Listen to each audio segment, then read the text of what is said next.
Hello बच्चों, आज जो हम चैप्टर पढ़ने जा रहे हैं उसका नाम है पर्वत प्रदेश में पावस, जो कि सुमित्रा नंदन पंत द्वारा रचित है। तो बच्चों, सबसे पहले हम सुमित्रा नंदन पंत जी के बारे में जान लेते हैं कि सुमित्रा नंदन पंत जी कौन थे। तो बच्चों, सुमित्रा नंदन पंत, इनका जन्म 20 मई 1900 को उत्तराखंड के कोसानी अल्मोड़ा में हुआ था। बचपन से ही कविता लिखना इन्हें अच्छा लगता था। 7 साल की उम्र में स्कूल में काव्य पाठ के लिए पुरस्कृत हुए थे और 1915 में स्थायी रूप से साहित्य सृजन शुरू कर दिया था। छायावाद के प्रमुख स्तंभ के रूप में जाने जाते हैं बच्चों ये। पंत जी की आरंभिक कविताओं में प्रकृति प्रेम, रहस्यवाद झलकता है। इसके बाद में मार्क्सवादी और महात्मा गांधी के विचारों से प्रभावित हुए। इनकी बाद की कविताओं में अरविंद दर्शन का प्रभाव दिखाई देता है। बच्चों, जीविका के क्षेत्र में पंत जी उदय शंकर संस्कृति केंद्र से जुड़े थे तथा आकाशवाणी के परामर्शदाता भी थे। 1961 में भारत सरकार ने इन्हें पद्म भूषण सम्मान से सम्मानित किया था। हिंदी में पहले ज्ञानपीठ पुरस्कार विजेता बच्चों पंत जी थे। पंत जी को कला और बूढ़ा चांद इनकी कविता संग्रह थी। उसके लिए 1960 में इन्हें साहित्य अकादमी पुरस्कार से सम्मानित किया गया। और बच्चों, 1969 में चिदम्बरा संग्रह पर ज्ञानपीठ पुरस्कार और अनेक पुरस्कार इन्हें मिले। बच्चों, इनका निधन 28 दिसंबर 1977 में हुआ। इनकी जो प्रमुख कृतियां हैं बच्चों, वो है वीणा, पल्लव, युवाणी, ग्राम्य और स्वर्ण किरण। अब बच्चों, इनका जो चैप्टर है ये वाला पर्वत प्रदेश में पावस, हम उसको पढ़ने जा रहे हैं।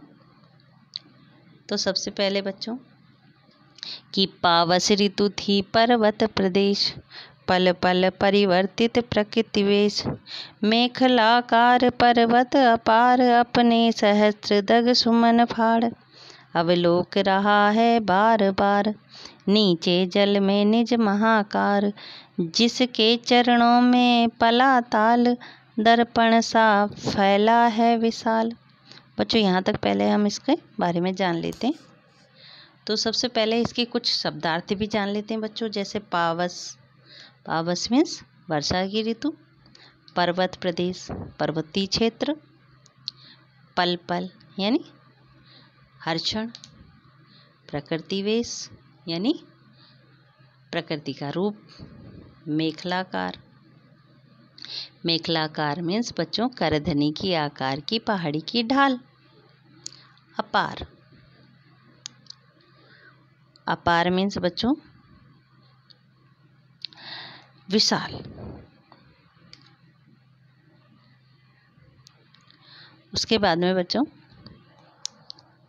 पहले इसके बारे में जान लेते हैं हम अपने कि इन पंक्तियों में सुमित्रा नंदन पंत जी पर्वतीय प्रदेश यानी पहाड़ी क्षेत्र में वर्षा ऋतु के दौरान प्रकृति के रूप में क्या क्या परिवर्तन होते हैं उनका वर्णन इसमें कर रहे हैं। कि कवि वर्षा ऋतु में पहाड़ों का वर्णन करते हुए कहते हैं कि पर्वतीय क्षेत्र था और वर्षा की ऋतु थी। तब पहाड़ क्षण क्षण यानी हर क्षण रूप बदलता हुआ दिखाई दे रहा था और जो पर्वतीय ढाल थी वो करधनी की तरह लग रही थी या करधनी की तरह सुशोभित हो रही थी। पहाड़ में यहाँ वहाँ फूल खिले हुए थे चारों तरफ। ऐसा लग रहा था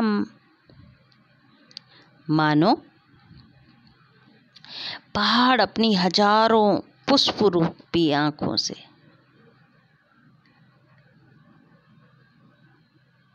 फाड़ फाड़ कर निहार रहा हो, अपनी हजारों पुष्प रूप की आंखों से देख रहा हो। यहाँ पे बच्चों देखो, यहाँ पे आया है शब्द एक, सहस्त्र दृग सुमन फाड़। सहस्त्र दृग यानी हजार, दृग सुमन यानी पुष्प रूपी आंखों से निहार रहा था। और पहाड़ के निचले भागों में जल फैला हुआ था।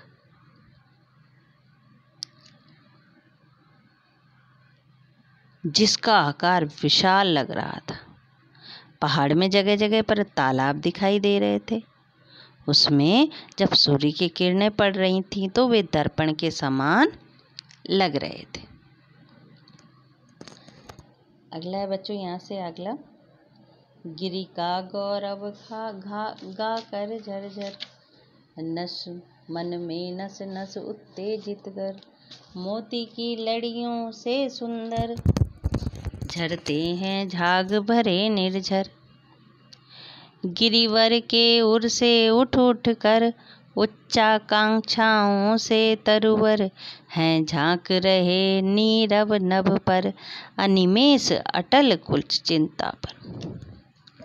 बच्चों इसकी भी कुछ हम देख लेते हैं शब्दार्थ। इसमें देखिए बच्चों, गिरी किसे कहते हैं? पहाड़ को। गौरव, गौरव मीन्स महिमा। मद, मद मीन्स बच्चों मस्ती।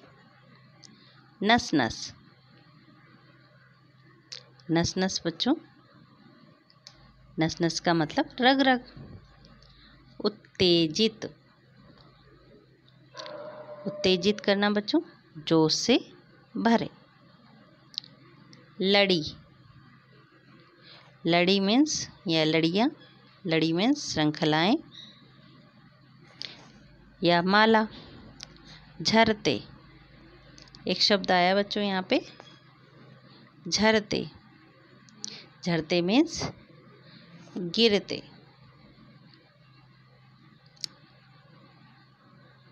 झाग, झाग मीन्स फेन, जैसे साबुन का फेन होता है उसी तरह से झाग। निर्झर, निर्झर माने झरना। उर, उर मीन्स बच्चों हृदय को कहते हैं उर। उच्चाकांक्षाओं, यहाँ शब्द है एक, उच्चाकांक्षाओं यानी ऊंचा उठने की कामना।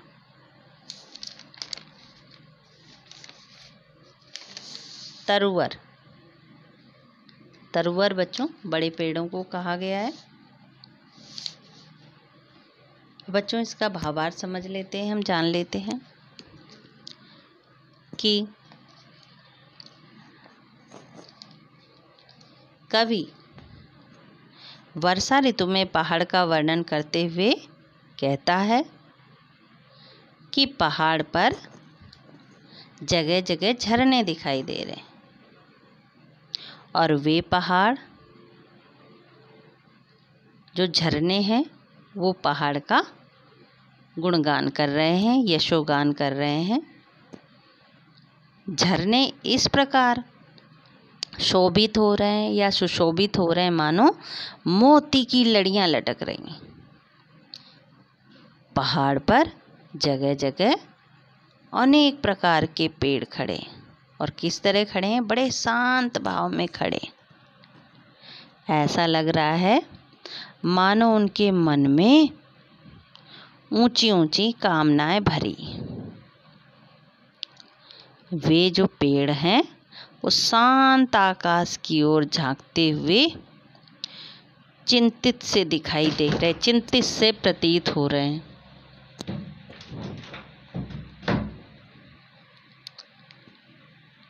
अर्थात वे विचार में मग्न होकर कुछ सोच रहे हैं।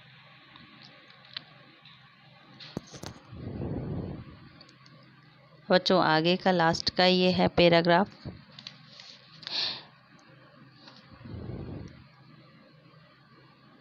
उड़ गया अचानक लो भूधर, फड़का अपार पारद के पर, रव शेष रह गए हैं निर्झर, है टूट पड़ा भू पर अंबर, धस गए धरा में सब है साल, उठ रहा धुआं जल गया ताल।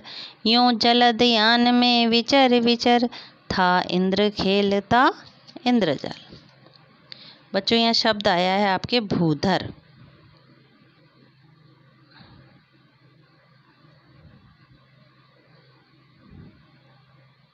भूधर, भूधर बच्चों कहते किसे हैं? भूधर का मतलब पहाड़। वारिद, वारिद बच्चों बादल को कहते हैं।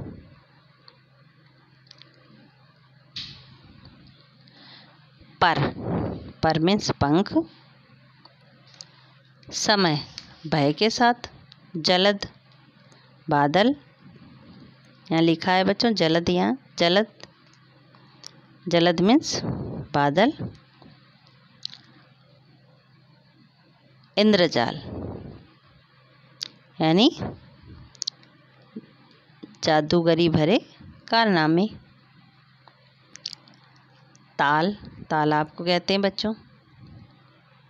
भू, जमीन। अंबर, आकाश। शाल, एक वृक्ष का नाम है। यान, विमान। विचर यानी घूमना। अब बच्चों इसका अर्थ समझ लेते हैं हम कि वर्षा ऋतु में जो पर्वतीय क्षेत्रों का वर्णन करते हुए सुमित्रानंद पंत जी ने बताया या कहते हैं कि जब आकाश में विशालकाय बादल उमड़ रहे हैं तो ऐसा प्रतीत होता है जैसे पहाड़ आकाश में उड़कर अपने बादल रूपी पंखों को फड़फड़ा रहे हैं। जगह जगह पर झरनों की ध्वनि सुनाई दे रही है। बादल इस प्रकार बरस रहे मानो आकाश जमीन पर टूट पड़ा है। उससे जमीन पर शाल के पेड़ धंस गए हैं। बादलों के ऊपर, तालाबों के ऊपर बादल उड़ रहे हैं और वे ऐसे दिखाई दे रहे हैं मानो तालाब जल रहा है और बच्चों उसी का धुआं आसमान में छाया हुआ है। ऐसा प्रतीत हो रहा है, ऐसा दिखाई दे रहा है। कवि कल्पना करता है कि वर्षा का जो देवता है इंद्र अपने बादल रूपी विमान में घूम घूम कर जादूगरी का खेल खेल रहा है।